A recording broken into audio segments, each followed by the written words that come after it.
Nasabat ng mga otoridad ang mahigit 700,000 pisong halaga ng mga smuggled na sigarilyo mula sa dalawang suspect sa Maguindanao del Norte.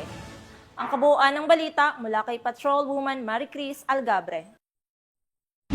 Nasabat ang 700,000 pesos halaga ng smuggled cigarettes mula sa naarestong dalawang suspect sa isinagawang checkpoint operation ng Parang Municipal Police Station sa barangay Nituan, Parang, Maguindanao del Norte. Nito lamang ika-4 ng Agosto taong kasalukuyan. Kinilala ni Police Major Radzak S. Mosa, Chief of Police ng Parang Municipal Police Station, ang mga suspect na sina alias Jam, 51 anyos at alias Arn, 32 anyos.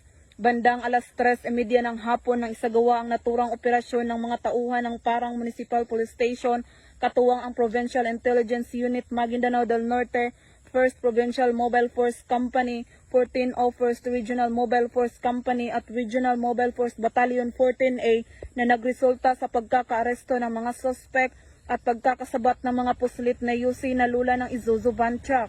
Nakuha mula sa operasyon ang 70 kahon ng smuggled cigarettes na tinatayang nagkakalagang 700,000 pesos. Ang mga arestadong suspect kasama ang mga ebidensya ay nasa kustudiya ng pulisya at nakatakdang i-turnover sa Bureau of Customs para sa tamang disposisyon. Patuloy naman ang Maguindanao del Norte PNP sa pagsasagawa ng malalim na investigasyon upang matukoy at mapanagot ang iba pang mga nasa likod ng smuggled na sigarilyo. Mula rito sa Rio ng Bangsamoro, ako ang inyong Police News Network Correspondent, Patrolwoman Maricris Algabre, alagad ng batas, tagataguyod ng balitang pulis.